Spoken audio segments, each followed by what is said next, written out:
Every year since 1989, the Library of Congress has selected 25 films to add to the National Film Registry. The criteria? The films must be culturally, historically, or aesthetically significant. Each week on You're Missing Out, we take a look at one of these films to try and get to the heart of why they were selected and why they still matter. This week, VyceVictus returns to the show for 1915's The Birth of a Nation. Our guest today is one of the co-hosts of Action for Everyone.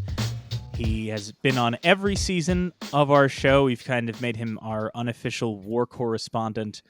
He's one of our oldest friends in podcasting. He's been on the previous version of our show that is now lost to time and locked inside of some hard drives, only to see the light of day when we've made sure we didn't say anything controversial. All of that preamble to say we couldn't think of anybody we wanted on more for what is a real milestone moment for our show. Here for our 100th episode, 99th episode, little combo thing. We're working on the math of all of it. But VyceVictus... Yeah, we're movie people, not numbers people. VyceVictus returns to the show, this time to talk about The Birth of a Nation. Vice, thank you. Really, thank you for this jumping one. On the grenade for us. Because I mean, I'm not the kind of Italian that can properly talk about this movie. I'm a little too far north. But it is. So thank you for giving us a shield. It's really for anybody who hasn't listened to a lot of the show. I just remember this moment being. It's a real. We should have known moment because, you've been on our show every season. You were one of the first people ever on our program. I think you were the first person we recorded with for this show. The first season you were on for The Best Years of Our Lives. The second season you were on for All Quiet on the Western Front. Third season you were on for Lawrence of Arabia. And after we finished recording Lawrence of Arabia, we were talking about that there were 3 war films in this season, and I was very I didn't almost wanted to just say there's 2 because it's like, well, there's The Big Parade and Paths of Glory. Those are both in World War I, and also the specter that looms over us since we started this show is a Civil War movie, and you responded with just going, "Oh. Well, come on. Just come on." So we knew what we were into. Well, to pull back the curtain a little bit further, you weren't our first choice for this episode. We did try to reach out to Sasha Stone. She said no. She thought the movie didn't go hard enough. Yeah, right. Tom. Well, it's like it's a very strange thing. Like I know it's. Well, I'm not a token black guy, but yet I am because specifically for this subject matter that we're talking about, just my whole kind of spiel, my whole deal, ever since I started writing and stuff, me podcasting and that shit, is like being a black veteran, a black American veteran. Like I have a very specific lens. We talked about this before, so it's like in one regard, it's some might see it as a gauche to have. Oh, we're doing the black movie. Let's get a black guy, but I mean, then it's like what else are you going to do, Like, I mean, and to be clear, for our we should make it clear, no, you made that comment, token black guy. We have never used you as the token black person on the show. We have only ever used you as the token veteran on the show. We have exploited that status every chance we get, but never the other. And I think we pride ourselves on that fact. Well, I guess I gotta come clean that you're my token Italian friend. So yeah. You're in New York and in the film scene. You've got plenty of those. It's all we do. Yeah, we're all a nightmare. We're all a nightmare. But I think it's interesting that you talk about that because one of the things I wanted to bring up from the jump. Obviously, we have acknowledged, since we've started doing this show, at a certain point in season 4, we're going to have to do The Birth of a Nation because that got in the film registry in the 4th year of it. But what some people may not realize is what went into that and what it went into that decision. I was speaking to the guys before we started recording that I actually found an article in the LA Times from January 4th, 1993, after the announcement was made, because apparently William F. Gibson from the NAACP wrote an op-ed upset about the inclusion of The Birth of a Nation. Understandably, especially if you think of the National Film Registry as like an award, right? Right. But in this op-ed, they write, there has clearly been some misunderstanding of both the film registry and the criteria for film preservation under that rubric. Created by Congress, the National Film Preservation Board promotes the preservation and annually proposes 25 films for inclusion in the registry. They note, let me just read this other portion here. The board this year included The Birth of a Nation among its recommended films. The noted African-American director John Singleton, a board member, told The Hollywood Reporter that he had personally nominated Griffith's racist film to the registry as a history lesson. As James H. Billington emphasized when he announced the 1992 choices, the selection should not be seen as Academy Awards. As always, the selected films were chosen because they had cultural, historical, or aesthetic significance for researchers and others interested in probing our social and cultural history. The standard means including some significant films that reflect repugnant points of view. Films, no less than books, constitute important evidence to be preserved. As we see it, the selection and preservation of The Birth of a Nation is no insult to anyone, nor is it an accolade to racism. As Singleton noted, the film is a vivid reminder of the dark side of American history. So I just wanted to get that out from the top for two reasons. One, obviously, it's worth mentioning the late John Singleton being a board member and pushing for this. He talks about it in the documentary These Amazing Shadows, but also the fact that by the time the registry is inducting it in 1992, they are not doing what I will say is kind of the bullshit that a lot of us got from film textbooks and a film education, which is going, oh, well, this is an important film because of simply because of the visuals. It's a hugely important film for that. And we're going to hand wave away the racism under the idea of like, it's unfortunate you got to see that, but like it was the times. Like, no, it was not the times. This was not, it's even by the time of its induction here in 1993, the registry is fully acknowledging like this is not being done as like, we're putting it on a greatest films list or anything, Yeah. And also, I guess it's fitting, historically speaking, that I guess you could say fitting with the theme is that we'll probably cover this later on, but just one of the main things, famously about the release of the film originally in itself, was that the NAACP in its early years had a big protest, made pamphlets about the protesting the movie, its release, about the blatant lies that were in it.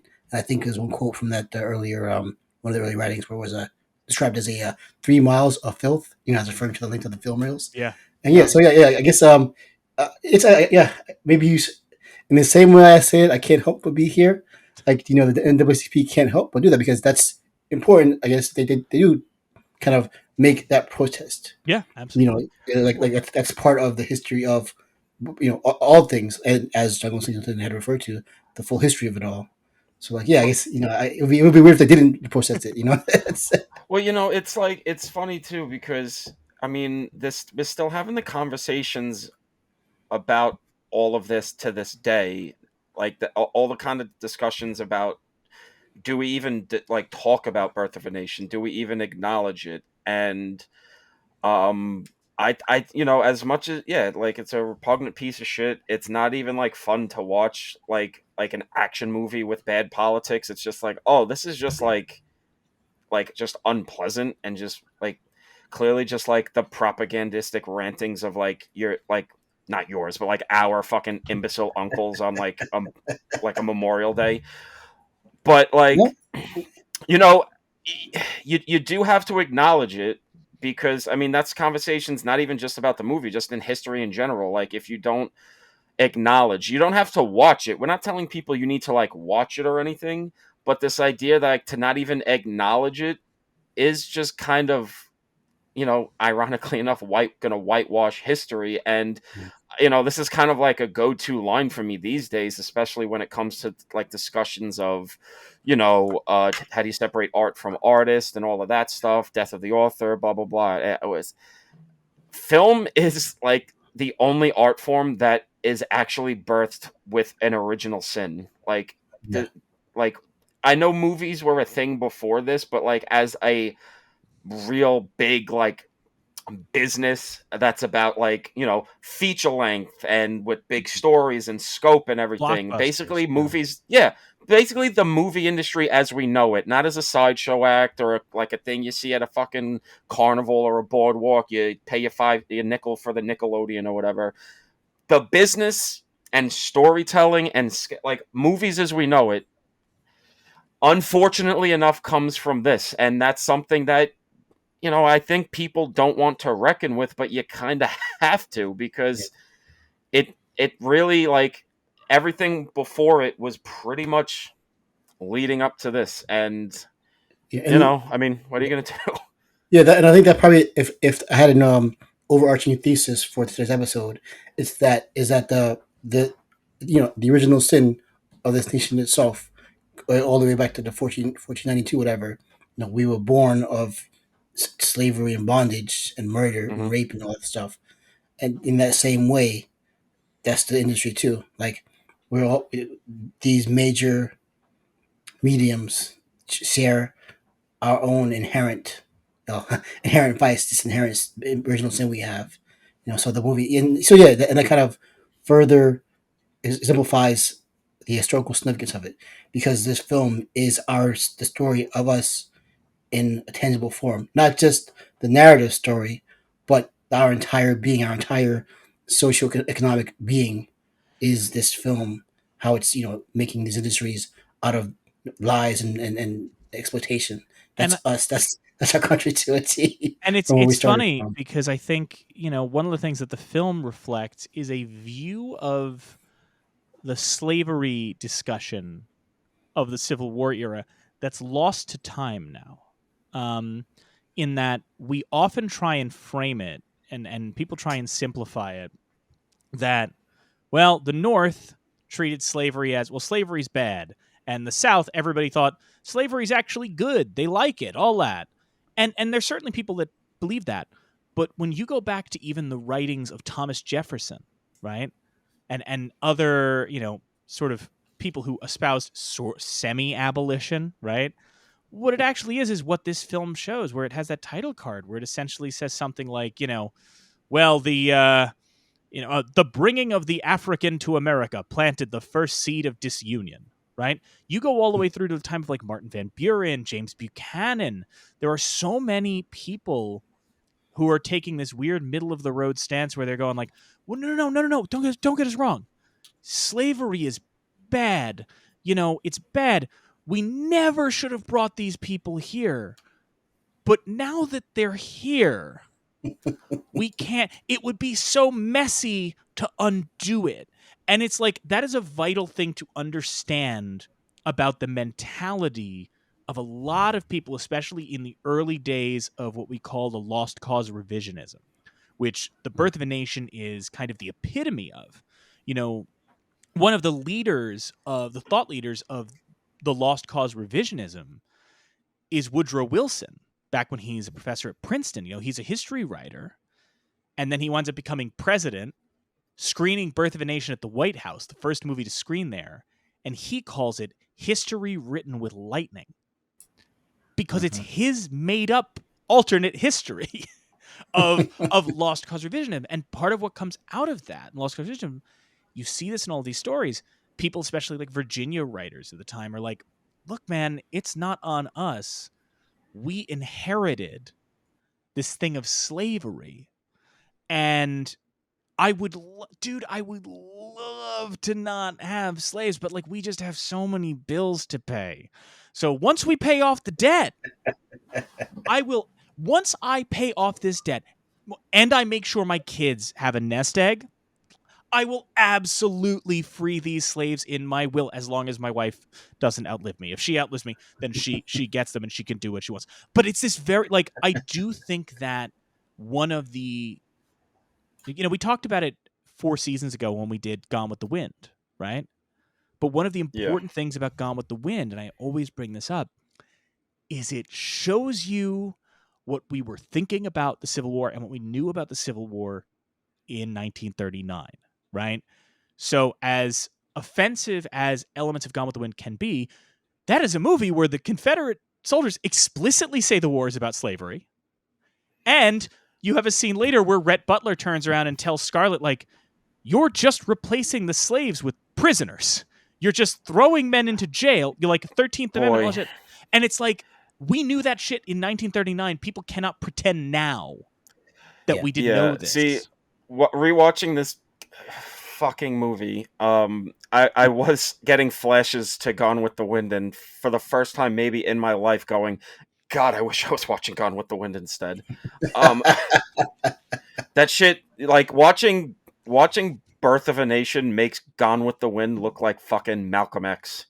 Like, I mean, Tom, I truly, and I say this as somebody who's watched a lot of like silent films from that period. Anybody who tries to tell you like, well, Birth of a Nation, that's just how they made movies at the time. No. It makes even movies from 1915 look like Malcolm X. That is how. I'm not.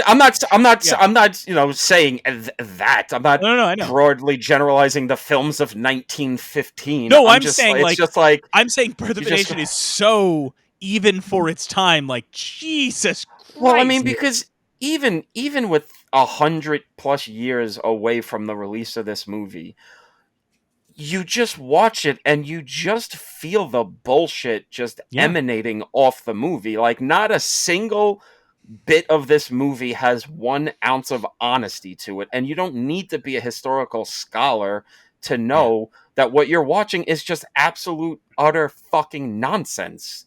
I mean, just if you've even interacted with human beings one day in your life, you watch this movie, you go, nobody's acting like a human being in this movie. It's all just bullshit, like straw man arguments and fucking the weird, like racist fucking whatever. Just like nothing is right. It's all just, and then you add obviously the weirdest, like you're never gonna feel right morally, but even just like aesthetically watching all of these black characters, but it's white guys in blackface, and it just adds to even more to the just the feeling of bullshit of just like, oh, none of this comes even close to being real.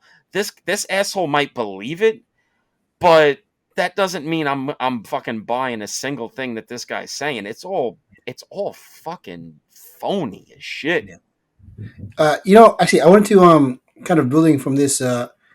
Usually in our episodes, we kind of go through plot point by point or thereabouts, and I think in this case, so much has been said about this film academically and socially that for me, I adding my 2 cents wouldn't be worth it. But rather, just kind of again, like as you mentioned, like the feeling you get watching it now with fresh eyes, kind of what it's almost revealing to you. Well, yeah. First, I'm going to use a quick intro. As Mike mentioned before, we've been friends for a while. you might have to edit this out. Fuck it. They're like out of business now. They're getting bought. In our old job, we had a copy of Birth of a Nation, the Criterion edition. Well, it wasn't Criterion didn't put it up, but it was a special edition. It was a special edition, yeah. Sorry. Yeah. The special edition that had like the full essays and booklet of the actual full academic breadth that was went through to put this movie once again out in public for mass consumption. Knowing and the producers and the people who created the DVD, they knowing full well what the film means, they took that step, did their homework, did their actual due diligence to provide a full set of context about the film. And so in our old job we had it, a little video store, whatever the fuck.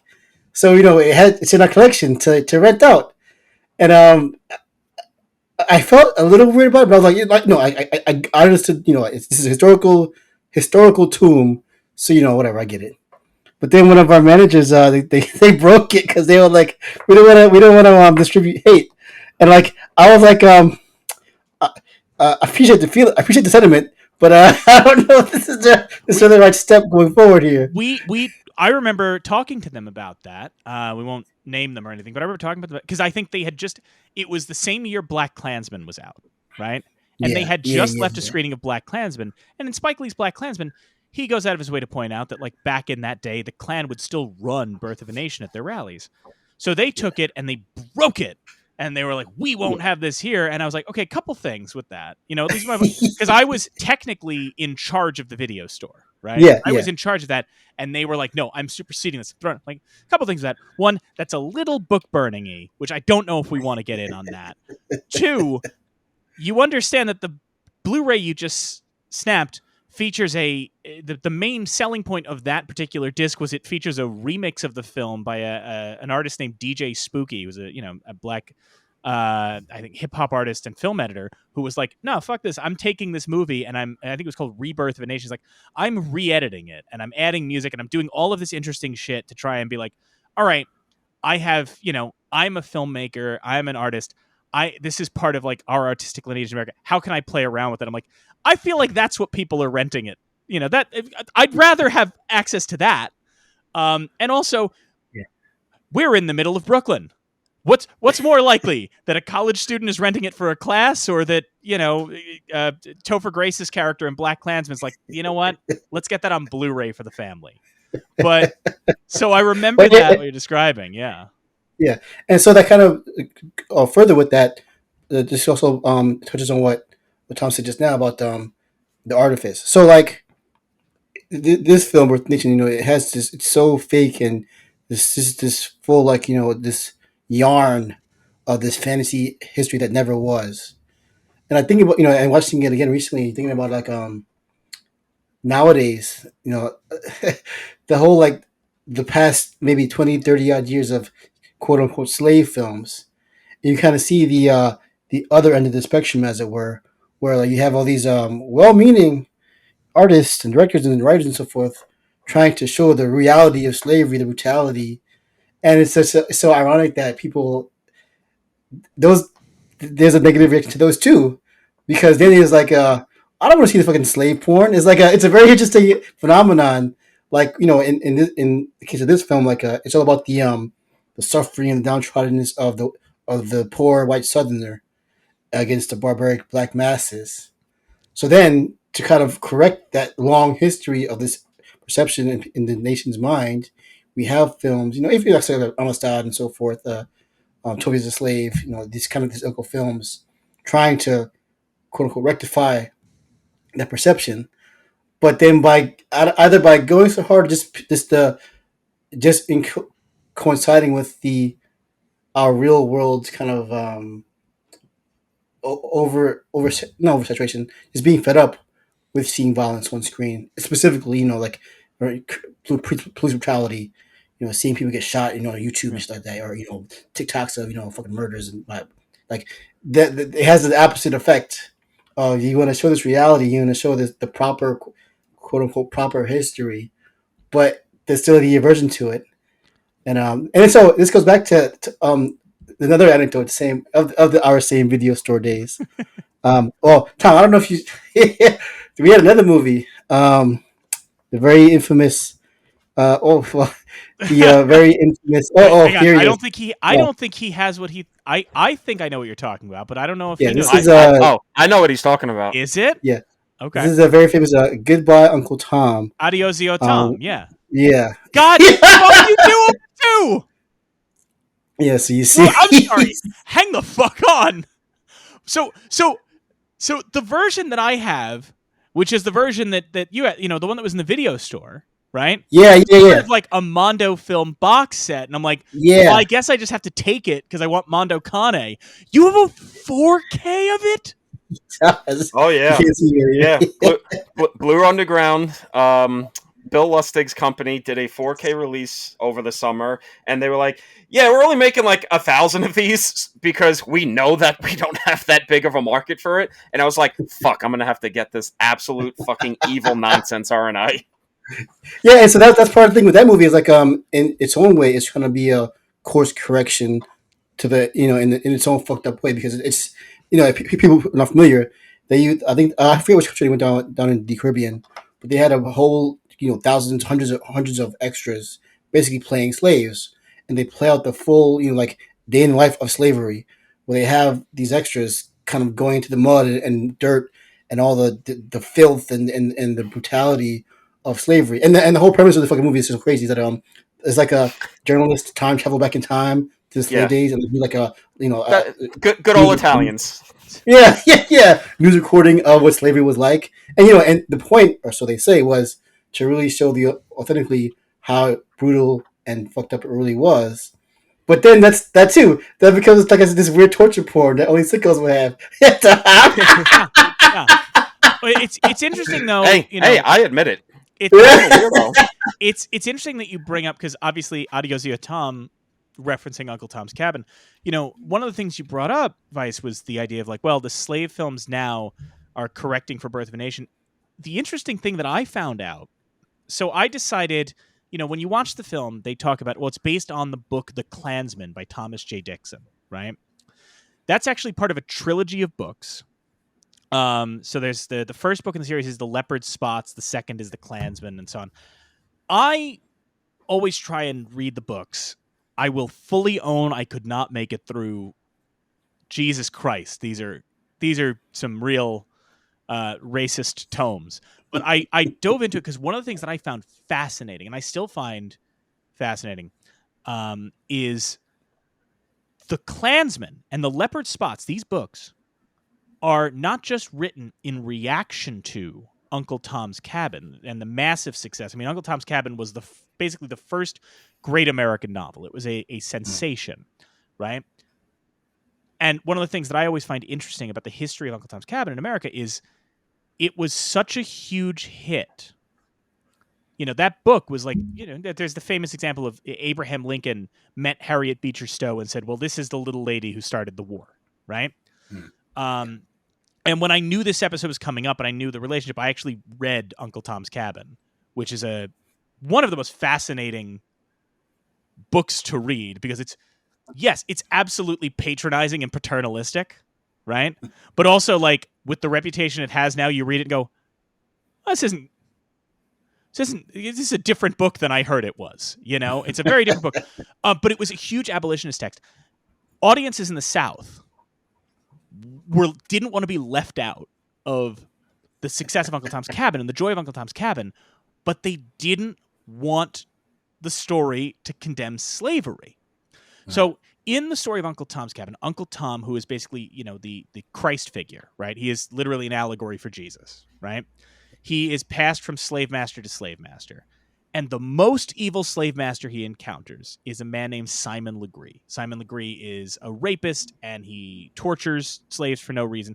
He is the epitome of evil villain. When we did, Tom might remember this, when we did The Freshman in season 2, the Harold Lloyd movie, they make a joke saying, like, he made Simon Legree look like a gentle soul. And I said, like, that's the equivalent of saying, like, Darth Vader. Like, everybody in America knew, like, Simon Legree is the most evil guy. So when they would do the plays of Uncle Tom's Cabin down south, they would change the plot so that instead of Simon Legree being representative of the evils of slavery, he was just one evil slave owner who's giving everybody else a bad reputation. Don't you hate when that happens? So the reason I bring that up, right? Because I think that's insane, but it's also like emblematic of shit we still do today. Like when we talk about history now, we still have people, especially like, again, when you try and watch like conservative art films or something, right? Like, or conservative films, when they're like, well, no, listen. We acknowledge that, slavery was bad, but Robert E. Lee was great. Like that type of shit. So the thing that blew my fucking mind when I dove into Thomas Dixon's books is that the first book, The Leopard Spots, is about, well, the Civil War has ended. Poor Virginia was destroyed, all because Abraham Lincoln had to start that war. And then a carpetbagger abolitionist came to town, and he decided he was going to recruit all the black folks who didn't know no better. And that abolitionist's name was Simon Legree. And they literally, he starts including characters from Uncle Tom's Cabin. Wow. And making it an anti-abolition story. And I'm telling you, man, the fact that this shit, that Birth of a Nation, that the Thomas Dixon books aren't just revisionist history, they are literal fan fiction. This thing is the 1900s version of those guys who want to remake The Last Jedi to take the girls out. Like, it's actually Uncle Tom's Cabin fan fiction. It's the 1900s version of 50 Shades of Grey. Yeah, it's insane. Like, or like that weird dude who did the Spider-Man Lotus because Yes! it was 'Cause it was not to be not woke or something like that. Yeah. Yes. Like, I'm not joking. Like, these books, The Klansman and The Leopard's Spots, are genuinely anti-woke Uncle Tom's Cabin. So, like, it goes out of its way to go, like, listen, I know you read Uncle Tom's Cabin, and I know you think things work out for the black folks who escaped slavery, but in reality, Simon Legree, he actually wants to free all the slaves, and he wants to get them out of people's houses so that he can exploit them for money. And it's just like, what in the fuck? It's See, baffling. I now I have more ammunition for when I say I hate fan films. That all these weirdos' entire thing just stems from the original sin. This goddamn movie just and the books just their fucking tendrils just spreading out everywhere. And I gotta watch shit like fucking People's Joker because of goddamn Birth of a Nation. I want to be clear, by the way. So I didn't actually read the book. I found an audiobook online. There's a lovely service I utilize all the time. It's called LibriVox. It's people can volunteer to record books for free, right? And somebody had actually recorded these books, and I just started listening to it. I don't want to cast aspersions, but I started listening to it, and this woman, very clearly a white woman's voice, just going, "The Leopard Spots, Chapter 1, Legree's Regime. The colored folk in town," and you're just hearing this very thick accent, and there is just a part of me, as I was listening to it, going, I understand we want to preserve these books because of, the historical context, but do you endorse this? I can't get... I don't... I think I'm glad that somebody made an audiobook of this. I'm glad somebody, put it out there so it's there. But also, I do question the intention of somebody who's like, we need to make sure that everybody can enjoy the work of fucking Thomas Dixon, the fan fiction writer.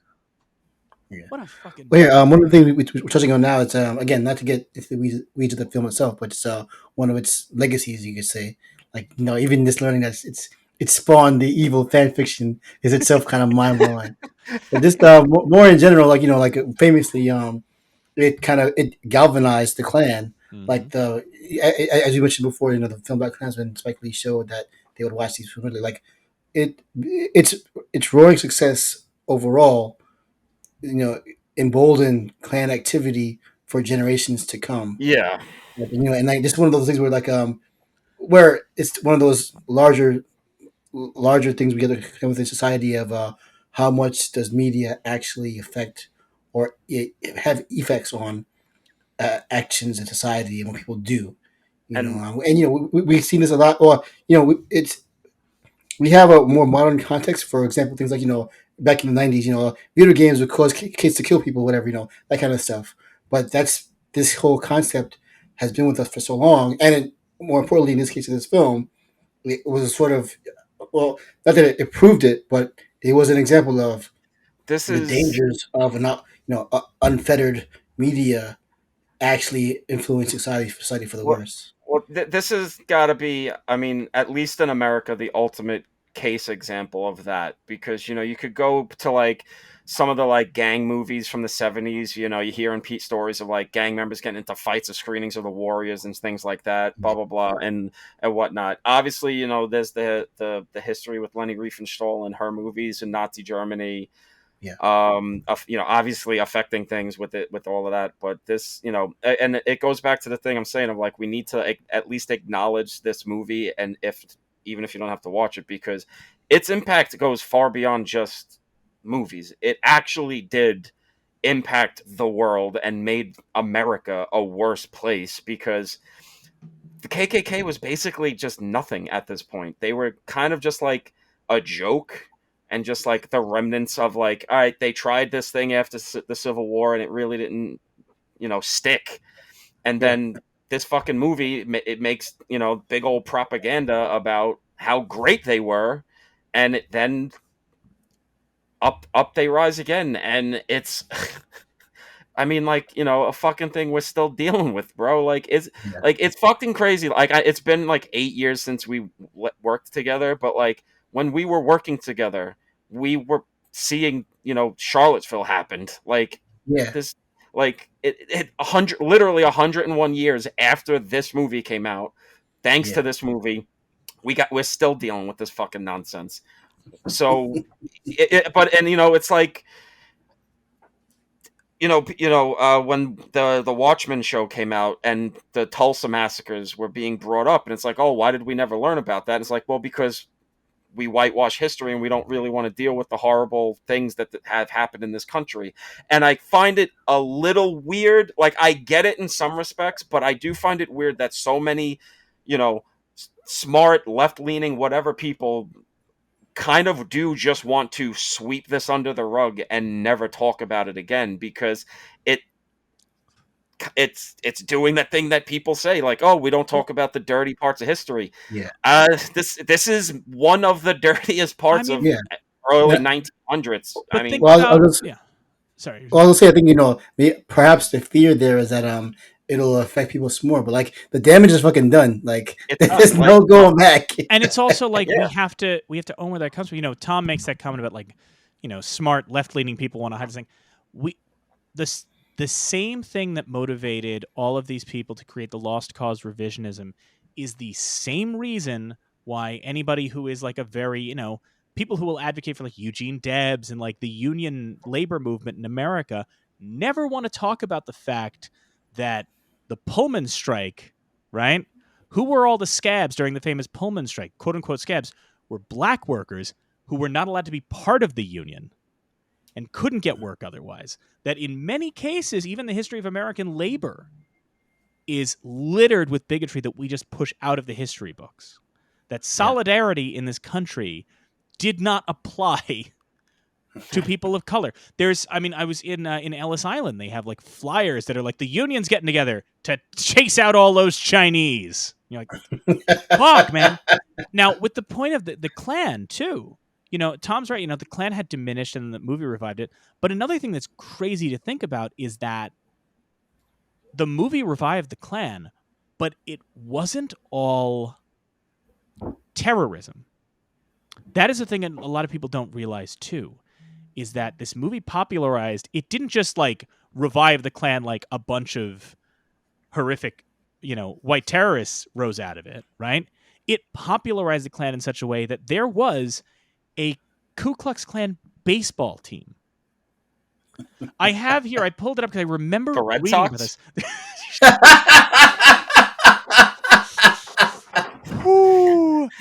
So let me read this up because I pulled this up. Now I know why the Sox are red. I pulled this up from WBUR. Okay, only baseball is on tap at Island Park, read the Wichita Beacon headline of June 21st, 1925. The article went on to say that strangleholds, razors, and horsewhips would not be allowed because all that fans would be seeing was a simple baseball game between Wichita's all-black Monrovians and the local Ku Klux Klan. The newspaper reported the Monrovians were urging as many of their fans to attend as possible. And, just to show there'd be no favoritism, the two teams were hiring Catholics as umpires. Oh, how big of them! I really cannot. It's shit like that makes me lose my fucking mind with my imbecilic uncles and aunts and cousins. They're like, "This is a Catholic nation," and I go, "No, it's not. No. We've had two Catholic presidents. One got fucking executed, and a lot of the people in this country were like, "Okay, great, we can still fight in Vietnam now," and shit like that. Oh, we'll allow Catholics to umpire a baseball game. But I stress that because while now, obviously, the KKK is rightfully demonized, I think what's important to remember is that when the second Klan comes about because of this movie doesn't just revive the KKK, it normalizes it. Yes. And that is arguably even more dangerous. Yeah. The fact that it teaches people a version of history where the Ku Klux Klan are heroes trying to organize a South left to disarray. And to do that, historians, lost cause revisionisms, also have to tarnish Ulysses S. Grant, because Ulysses S. Grant was like, fuck no, we are not having this KKK happen. The first time around. There's a whole book I highly recommend people called The Klan War about Ulysses S. Grant's efforts during Reconstruction to be like, absolutely not. Stomp out this vigilante nonsense. So if in your revisionist history, the Klan are the heroes, then likewise you have to turn around and go, well, anybody that wanted to stop them, awful. Probably bad, yeah. Bad guy. Yeah, you know, it's one of the wildest things. I mean, might not even crack the top 10 wildest things in this movie, but something that I clocked in this, which is so fucking kind of funny, is that they, that the, you know, the quote unquote mulatto mastermind, Silas Lynch, they fucking do the prequel thing of giving a reason why they call it lynching. Mm-hmm. Wait, you remember in Robin Hood Men in Tights, where they have at the end Patrick Now on, Stewart. they will be called Johns. Once again, this is probably just a perfect thing about how brilliant Mel Brooks is to like kind of to key in on how stupid movies are, people are, kind of get something like that. Yeah. It's And also, like before we move on, I gotta say that baseball quote is wild, man. Like, don't bring your fucking spike bats and shanks to this game. Not like, but also like you know, in regards to whitewashing history, just recently, just this past year, earlier, I think it was the springtime, famous, you know, Hall of Famer Reggie Jackson, baseball player. Yeah, I you saw know, he that did an clip. interview during the All Star game, and with kind of wildly, kind of unexpected, but he just gives super candid, kind of retelling of his own past about him during the '80s. You know, traveling around to the country, and all the overt, blatant racism he faced. You know, Yeah. and he kind of you know he jokes it off because it's kind of his demeanor, but you know, he was saying, you know, if I'd have said what I wanted to say, I'd be hanging from a tree. And then, you know, this is he's talking about like, you know, the '80s, like he's not talking about like, you know, when MLK was alive, and you know, that's such a, even to now here in 2024, that's only what 30, 40 years of history. You know, a lot of us are a lot. Well, a lot of us in power were alive then. yeah. Like even now, our history, our recent history, has become so clouded and whitewashed and covered over that you know it takes these moments like this, like this revered, respected person, this famous black person, say no. You know, like people now say, you know, I wish it was back in the '80s or back in, you know, back in the old days when everything was fine. We all got along. No, they fucking didn't. And you know, what you know Jackson's saying is like, you know, no, like this shit was as real as ever, and it's never gone away. Shit, No. even more than the Reggie Jackson clip was great, just because you know you don't think of Reggie as sort of like a groundbreaking player in that respect, but like obviously, yeah, he was playing games in the South in the '70s and '80s, obviously, but like recently in recent years, I forget when exactly, but like there was some big article where like a bunch of ex athletes were asked like, where was the worst place to play? And they're like Boston, without doubt. They're like worse than the South, worse than all.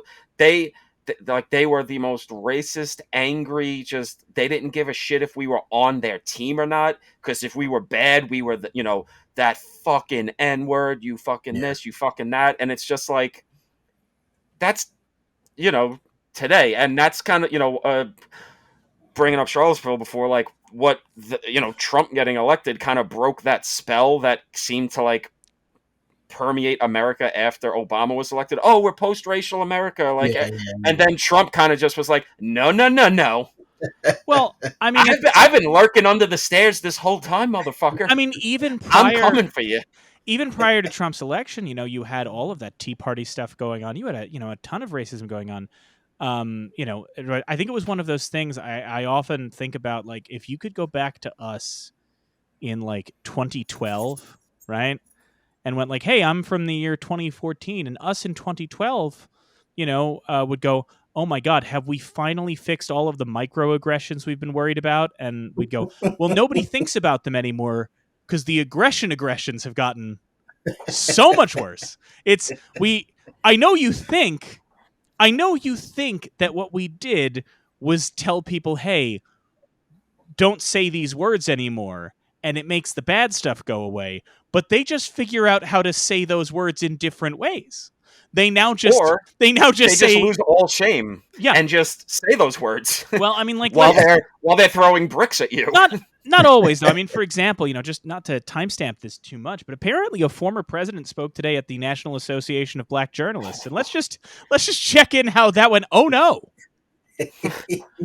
Oh Like, what is it? I would say they basically start the interview like going like, oh, you have this history of demeaning blacks, and whenever black reporters say anything about you, they're this, they're that, and you always go to insults. It's like a minute and a half preamble of what a piece of racist shit he is, and then she goes, so why do you think black people should vote for you? And he goes, well, first off, I just want to say I've never been treated more hostilely in my life. That was a horrible way to frame this question. You didn't even say hi or hello or how are you doing. You just came and attacked me, and I don't appreciate it. And it's like, bro, she literally gave you the step-by-step of what we say you do to black people. Here's a way to not do it, and you just did it. It's like, what did y'all expect would happen? It's just in any event, I didn't mean to take us there too much and timestamp this too much, but it was just one of those things. Like, especially as we're having a conversation about like people don't realize how bad it was in the 80s. It's like, that's true. Also, it's amazingly bad now. Yeah, it's we don't realize how bad it is now. We keep pretending like this is normal. No. Yeah, we get that progress is incremental and all that, but at a certain point, let's pick up the pace, please. This is getting to be annoying now. Like it shouldn't have been groundbreaking that Joe Biden's wife, being Italian, was like, "Oh, the first Italian in the White House." It's like, that's a fucking record. Well, yeah, Italians being allowed in the White House. I mean, listen, I get it. We shouldn't be allowed in public. I get it. We are a cartoonish people. One of the Italians in the Olympics has a legitimate fucking branding deal with Parmesan cheese. And she takes pictures. Every picture she takes, just big old hunk of Parmesan cheese in her hands. I'm not kidding you. Look it up. We are a dumb, weird, cartoonish people that should only be relegated to like Simpsons gags. But like, well, but that's a record. That's a record. Think about it, Tom. Like last season, we covered The Italian, a movie from around this time period that went out of its way to go, Italians are people. Like, that's where America was at that point. But again, I think the thing that's worth stressing is that even for as racist as America was at the time, this film was even seen by a number of people going, "Oh, this is distastefully offensive." Well, because I feel like one element of that's probably you wouldn't even think about that would make people mad is that in 1915 there were probably like old ass men who fought in the Civil War. Oh yeah, like fought for the Union. So probably not the biggest fans of the Confederates because they lost a lot of friends and relatives in fighting. Probably went and saw this movie like, oh, we heard about this new motion picture thing. Let's go see what that's all about. And then watching this shit and going, are you fucking kidding me? What? just ripping the seats out of the fucking floor and just going, I'm driving to Kansas now, and I'm finding the first white I see, and I'm punching them. Well, like, you have to remember, like, the other thing going on around this time, and when we talk about the Civil War, is there's two types of people, two types of Civil War veterans. There are the people who take the approach, because remember, Robert E. Lee teaches at, I think, West Point after the Civil War and everything. There's two types of people. There are the people who say, well, now it's time for the nation to heal. Now it's time to go. They have these get-togethers with Confederate veterans and all that. And then there's the other people who firmly believe every high-ranking Confederate should be hung.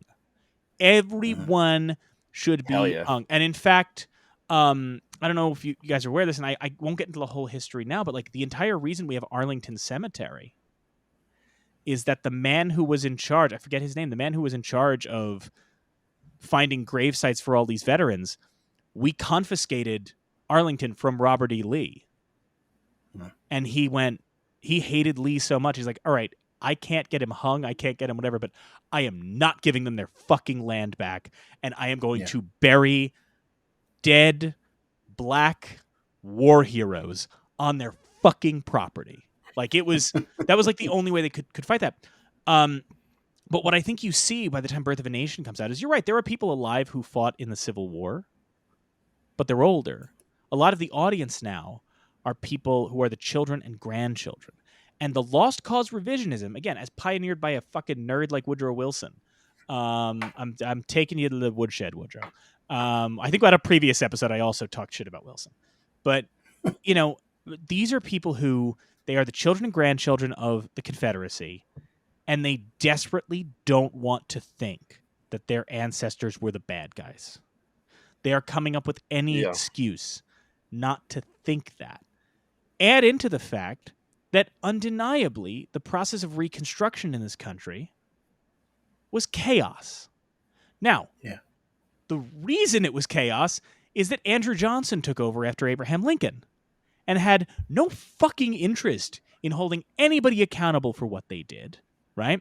And by the time somebody like Rutherford B. Hayes is in office, Reconstruction, I don't know how to put it, and this may not be a one-to-one analogy, but like Reconstruction by the time Rutherford B. Hayes takes office is almost like us leaving Afghanistan, where it's like the government is like, we have a bunch of troops down here. We did not have a plan to actually properly fix this shit. But like, Jesus Christ, this has gone on for so long. I think Hayes was like, had an agreement from the previous president had already signed the agreement of they were going to pull the troops out. And Hayes was like, our hands are kind of tied here. It's not totally fixed, but I don't know if it's ever going to be fixed. Yeah. And it's important to remember that, yes, Reconstruction was chaotic, but we let the lost causers write the narrative of why Reconstruction was so chaotic. So instead of it being what it should be, which is a story of systemic failure, they end up getting to write the story of, well, yeah, all those black people got into Congress. All those black people got money. And look what they did with it. They ruined everything. And you know what? It's not even entirely their fault. They're out of control. The real problem, as they tell you, is the real problem is Austin Stoneman, the abolitionist with the half-black wife, who is a crude caricature of the real historical figure Thaddeus Stevens, who really did have a common law wife who was mixed race. In fact, if people have seen Lincoln, the Spielberg film, Tommy Lee Jones plays Thaddeus Stevens in that movie. So when you're watching this film, if you're watching this film, you don't have to, but if you're watching this film, Stoneman, like the main villain of this, is Thaddeus Stevens. He's a caricature of one of our greatest. But see, that's also that's the fucked up. What again? Another fucked up thing about this movie is that he's not even the villain. It's his fucking his assistant, his half black assistant, who's the secret mastermind of all of the bad things. That even the Stoneman may be a northern abolitionist, but at least he knows I don't want no black man marrying my daughter. And it's like, what the fuck is this? What sort of like half-ass bullshit arguments is this? Like another one of those things that like just threw me for a loop that I forgot seeing it all those years ago in college, which is that they don't fully demonize Lincoln. It's like when he dies, like, oh no, our friend who's making post-Civil War life so much easier on us is gone. What are we gonna do? Now the blacks are gonna completely take over. And it's like, what the fuck? What? Do you like Lincoln or not? Don't give me this like. Well, it's you know what, like, we don't like him, but then it's so fucking weird, man. It weirdly ties in something you brought up before, Tom, when you mentioned Kennedy getting assassinated, right? Yeah. Kennedy getting assassinated, and at the time, a lot of people being like, good.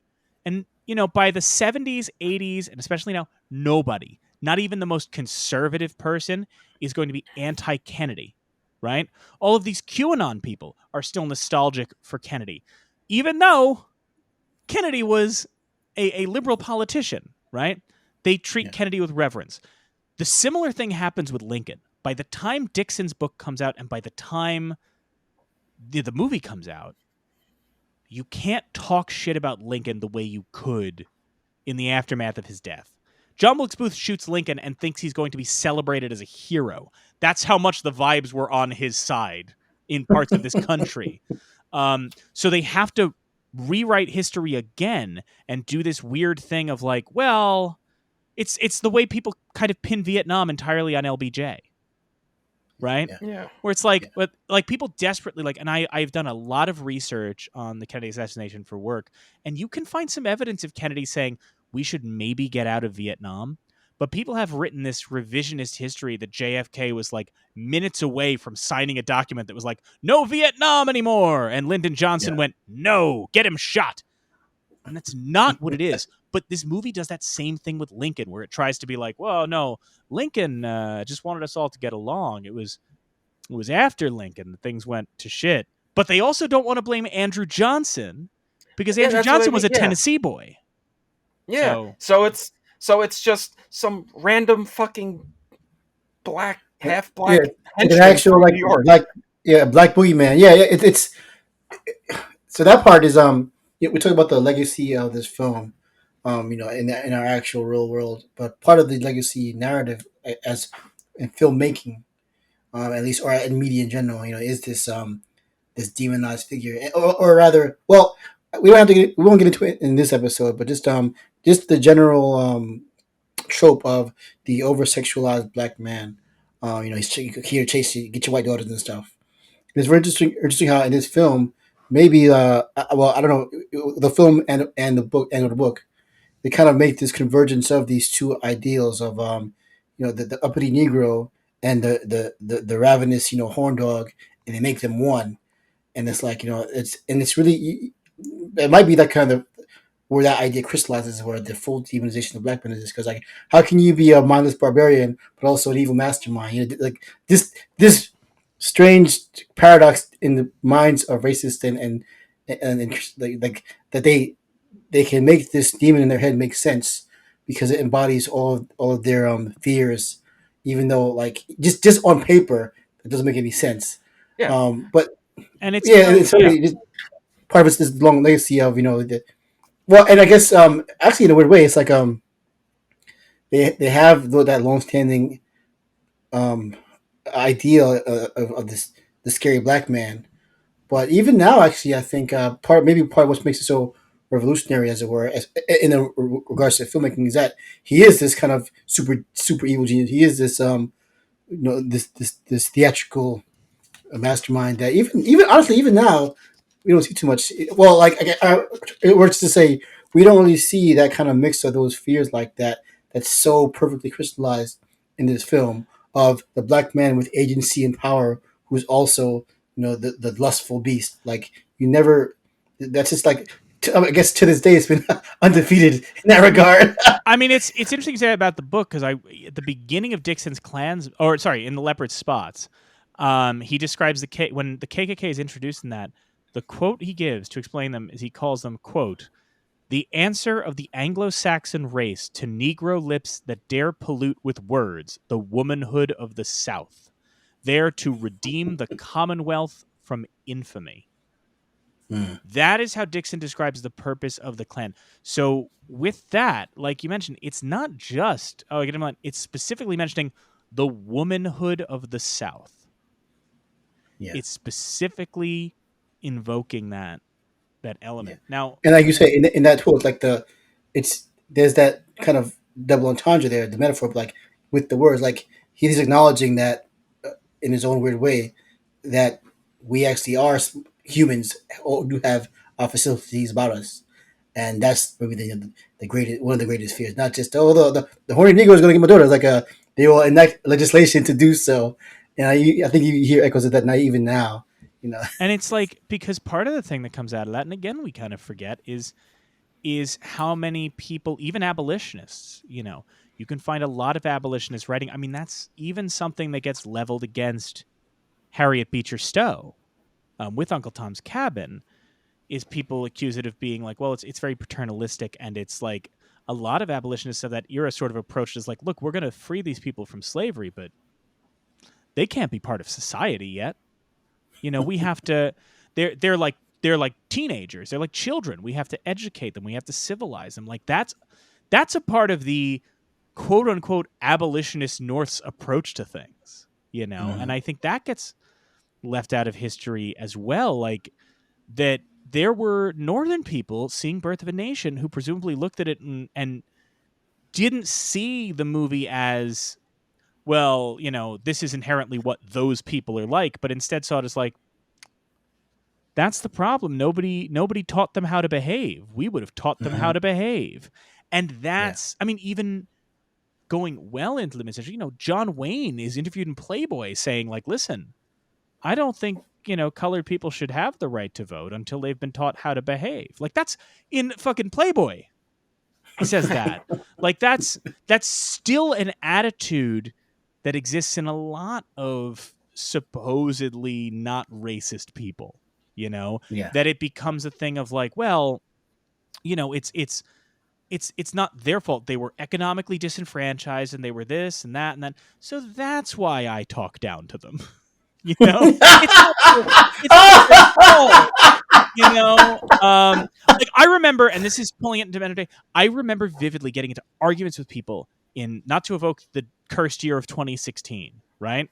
But I remember like getting into arguments with people who were like talking about the primary process and all that stuff, and they went like, I remember hearing like white Brooklynite people going like, the problem is like the fact of the matter is like Southern black voters just like don't realize how much better Bernie would be for them than Hillary, and it's like, fucking, regardless of what you think of policy, do you understand that you just said Southern blacks don't know what's good for them as much as I, a white Brooklynite, do?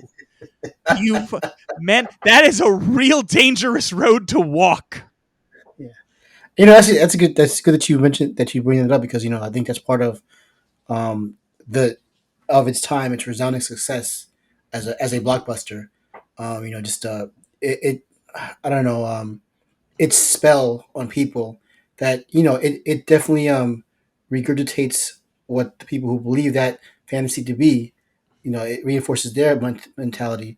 But as you mentioned before, at the same time, the people who are supposedly enlightened, it reinforces their biases as well too. That's kind of the trick that the devil pulls with this film, is getting these two ideologically opposed thoughts cohering in one, in this rousing adventure, which is again one of these kind of unprecedented things that it's a gift as far as the art of storytelling, but goddamn, is it a curse to our civilization to be able to have done so. Real monkey paw situation here. Like, hey, we have the birth of movies, right? We all love movies. That's why we're doing this show.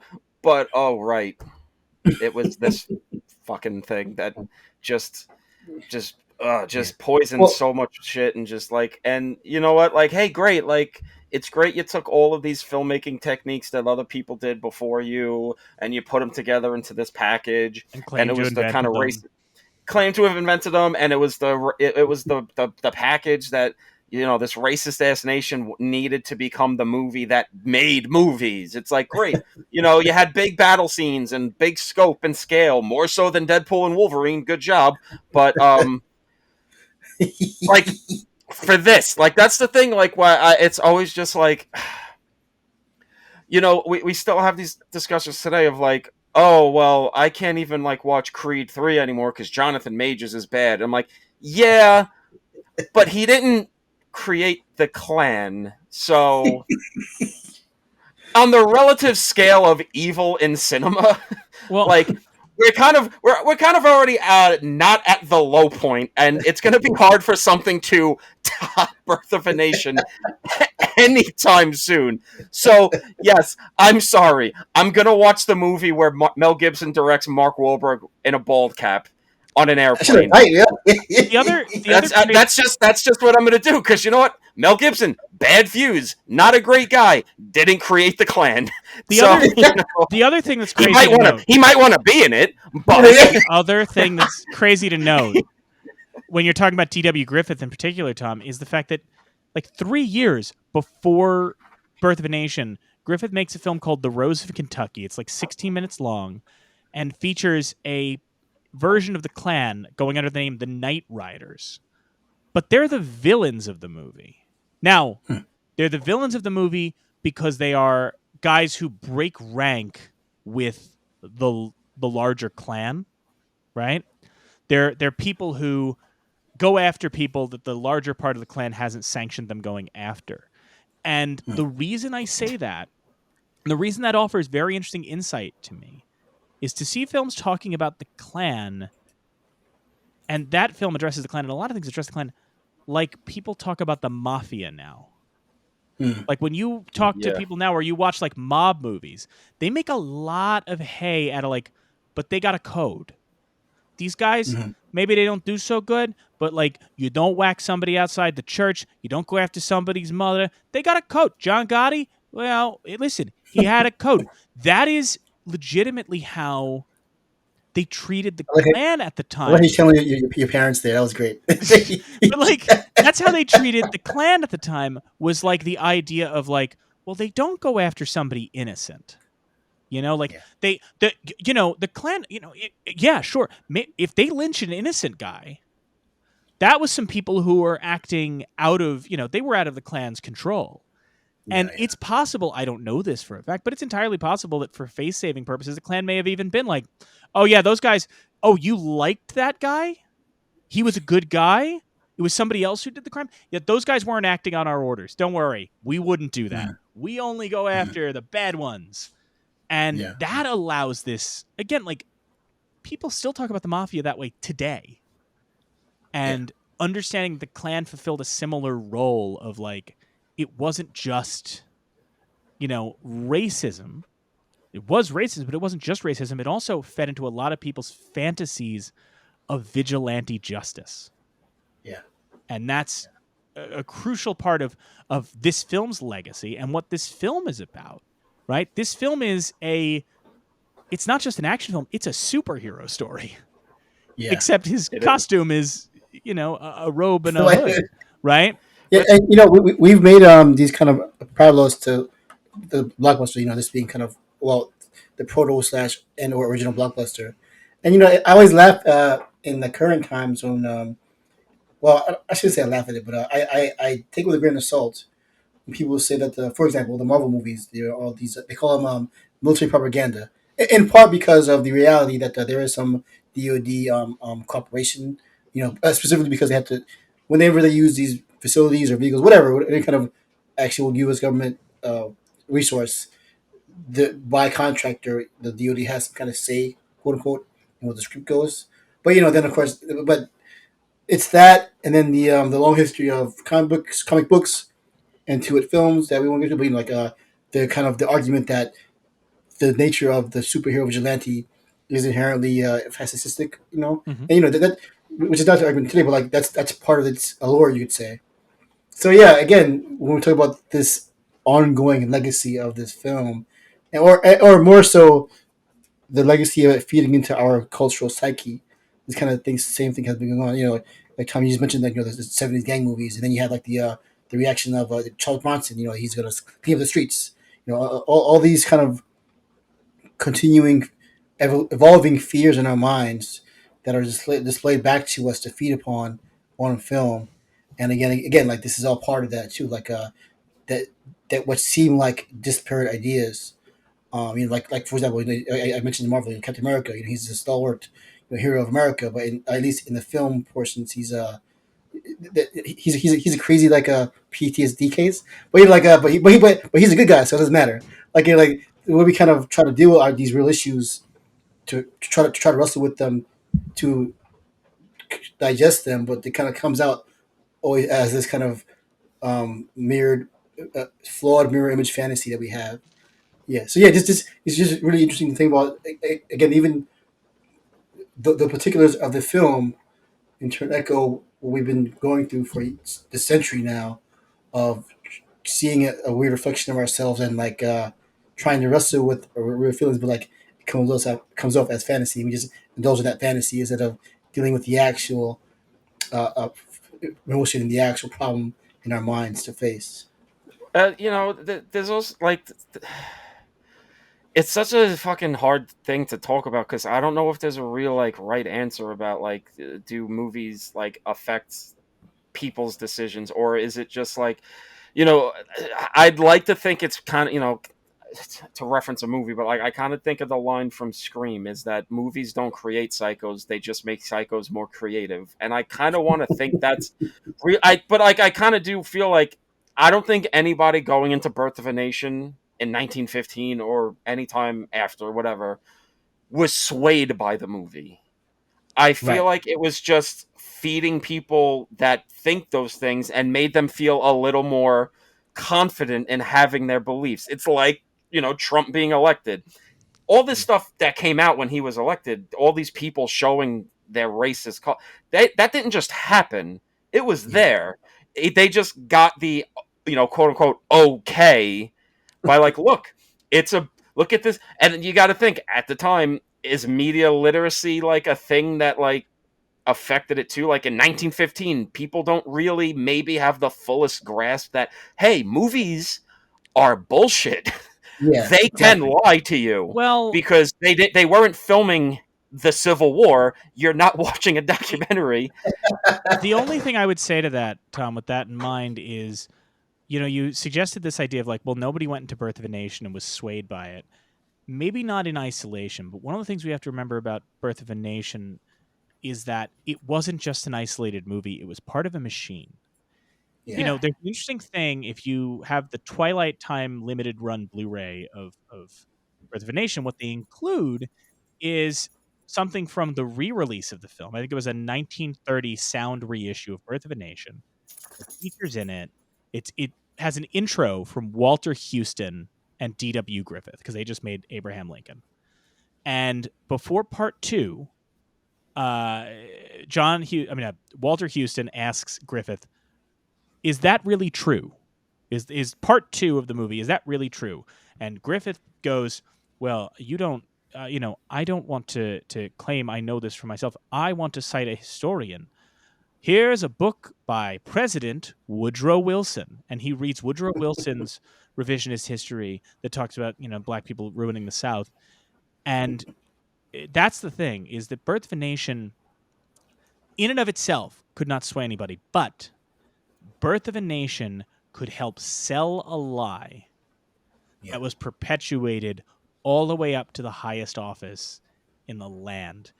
And that is perhaps its greatest legacy, in a way, is that it became in its own way a propaganda tool for not just the Klan, but for a group of people interested in whitewashing history in that way. But I say all that because, of course, we want to respect your time, Vice. We appreciate you coming on for this. Did you have any? Did you want to wrap this up on a final note, and then please tell folks where they can find you? Tell them about the show. All that. The floor is yours. We really appreciate you being here for this.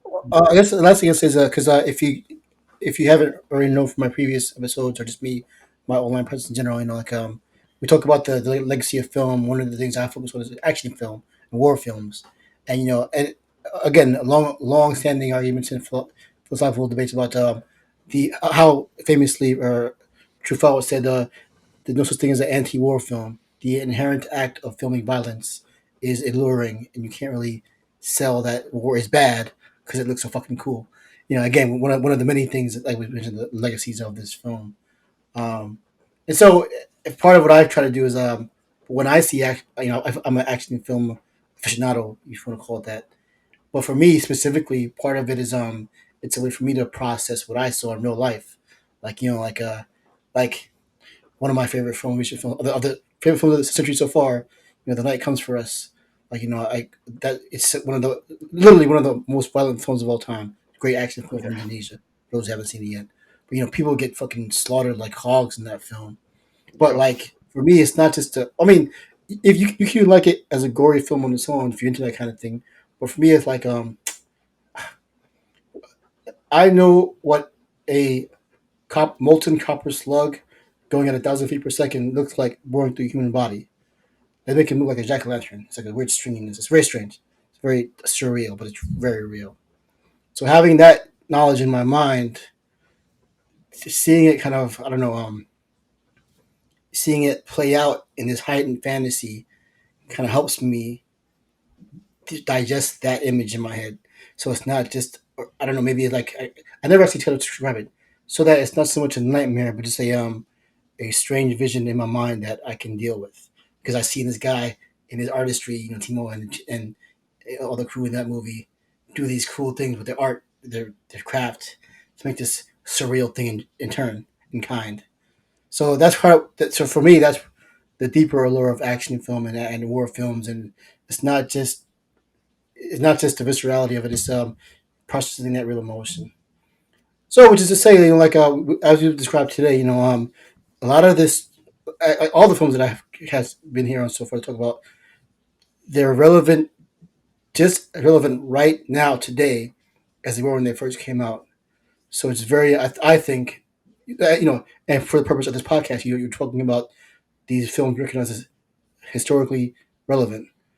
It's not just historically relevant; it's relevant to you listener now. Like, these films are a part of us. These, and like you should. Well, again, like Mike said, you don't have to watch it. And you I guess it's a kind of a disclaimer there that it is fucking crazy, but there is value here. And there's definitely within it. There's value not just as a historical document, but as for right now, because you can see a lot of things that you see in media or even in you experience your life.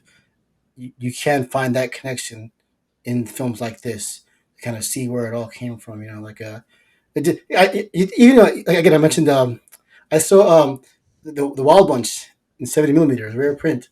Earlier this year, that's an example of all the stuff I love about action films, like Michael Bay and Tony Scott, the bombastic crawl stuff. Like, that's the codex for that movie. Like, oh, that's the blueprint. Things like that. Like things that whatever engages your mind, engages your imagination.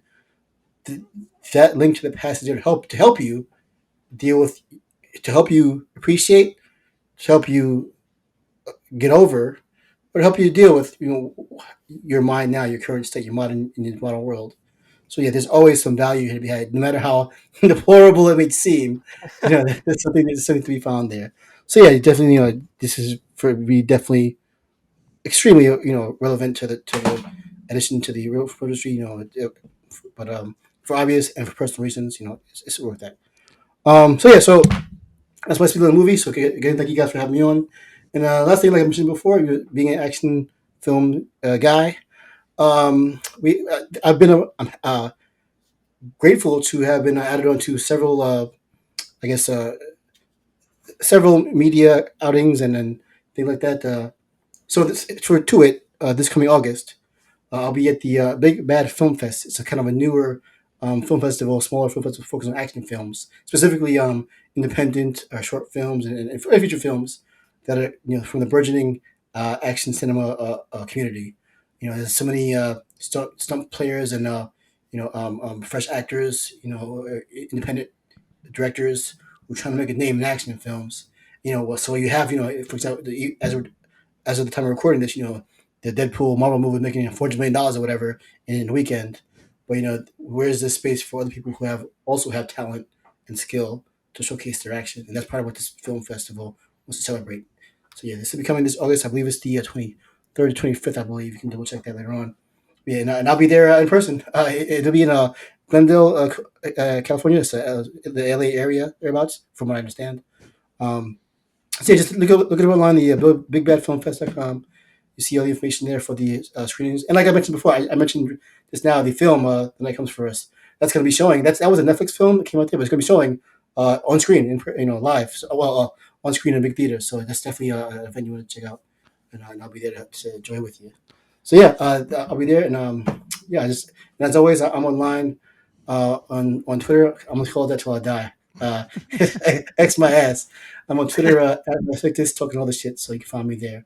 And once again, guys, thank you guys for having me again so much. It's been a great time as always. Well, Vice, thank you so much for joining us. Yeah, we man. hope to have This you was back great. for the next 100 and so episodes. But everybody else, stick around. We'll be right back with our picks for the National Film Registry. The National Film Registry isn't some fixed object, frozen in time. It's always growing, adding new titles every year. These annual selections are made by the National Film Preservation Board, with members like Martin Scorsese, Alfre Woodard, and Leonard Maltin. and representatives from organizations like the Academy, the DGA, and the AFI coming together to debate and decide. But they don't just pull titles out of thin air. They pull from the public, people like you and us, who can submit their nominations for the registry in a form on the Library of Congress's website. What we do, at the end of each episode, is have Mike and Tom pick films not yet in the registry that they feel should be, inspired by that day's topic. At the end of each season, those films will be formally submitted to the National Film Registry for consideration, on behalf of You're Missing Out. Here are today's picks. Okay, so a lot of different avenues you can go with this movie. I decided to try to go down the avenue of controversial, problematic movies that are still important and need to be discussed when it comes to the history of cinema. And that could lead you down some weird avenues. But the first one that came to mind is one that, still no less controversial today than it was when it came out all those many moons ago. But it had an impact then. I still think it has a big impact now in the way, like, it kind of created its own little sub-industry in Hollywood now of movies that are being made. It was a game changer in terms of how films were marketed. In a lot of ways, this movie's impactful, very controversial, and the filmmaker himself is no less controversial. I am picking The Passion of the Christ. For better or worse, that is a movie that is something that's going to always be talked about in the annals of film history. Up until the Deadpool movies of all things, the most successful R-rated movie of all time, one of the most, if not still the most successful independent movie of all time. The fact that, a faith-based movie was able to have such crossover appeal, mainly because it's a faith-based movie that's more like a psychotic gore flick than a fucking like a sedate, look at religion and what faith means. It's just like, hey, watch Jesus get tortured for 2 hours with some shit that would give Eli Roth an erection. But I mean, its effects are still felt to this day. It's, Jewish people, not the biggest fans of this movie. So, I get it. It's problematic, but it's an important, integral part of 21st century filmmaking. And I don't know, it just felt right in a perverse way to kind of pair it with The Birth of a Nation. So, I'm going with The Passion of the Christ. So for my selection, it's a film that it's kind of surprising it's not in the registry. A lot of people talk about a film we have alluded to and discussed in the season, Within Our Gates, and talked about that as Oscar Michaud's response to Birth of a Nation because it features a lynch mob. In reality, he did make a direct sort of rebuke of The Birth of a Nation in 1920. Oscar Michaud's fourth feature film, and one of the only ones, one of the earliest ones that survives, is called The Symbol of the Unconquered, a story of the Ku Klux Klan.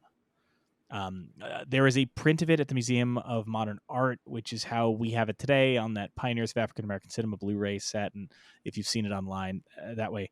But it was Oscar Michaud addressing the Klan, depicting the Klan, and just 5 years after The Birth of a Nation, rebuking it, showing the KKK for what it actually was from the point of view of the people terrorized by this monstrous group. I am of the opinion, and it's not a hugely controversial opinion, Oscar Michaud, I think, gets brought up a lot as an important figure in black cinema, and especially black early cinema. And that is true, but it's also worth noting Oscar Michaud is just one of the, to me, best filmmakers of that era. Not just, working within the budgets he did or anything like that. The films themselves are remarkably well made, and Symbol of the Unconquered is a striking work. it's remarkable, and it's an incredible testament to what people were experiencing at the time. We've seen the KKK depicted in later films, a half century later, but Storm Rising and things like that. But none of it feels as viscerally terrifying as what Michaud's depicting in Symbol of the Unconquered. I think, quite frankly, anything that Michaud made should be in the registry, any of it that still exists. And Symbol of the Unconquered is just absolutely remarkable and absolutely deserves a place in the registry. So my selection is 1920's Symbol of the Unconquered by Oscar Michaud. You're Missing Out is a production of Neon Night Media. It's hosted by Mike Natali and Tom Lorenzo. The show is produced by Kyle Lampar and edited by Mike Natali and Kyle Lampar. More information about our hosts and guests are in the show notes. Thank you to Amanda Rush for our social media, and all of you for checking us out. If you're listening right now or want to take the show on the go, every episode is available as an audio podcast. Follow You're Missing Out on Spotify, Apple Podcasts, or wherever you get your podcasts. If you like what you hear, please leave a review and a rating. It helps folks find the show. Want to watch the show or watch some of the films along with us? Great, that's why we're doing this. Don't leave us alone out here. Check out our YouTube channel. We've got video versions of every episode, uploads of some of the National Film Registry titles we're discussing, commentary tracks, and live streams. And once a month, I'll be uploading some content that's exclusive to the YouTube channel. So be sure to click subscribe and hit that little bell to be notified as soon as new stuff goes up. Because, let's be fucking real, I ain't sticking to a goddamn schedule. So thanks for joining us, and we'll see you next time. And we'll see you next time. And you'll see us next time. Because we don't watch you, you're watching us.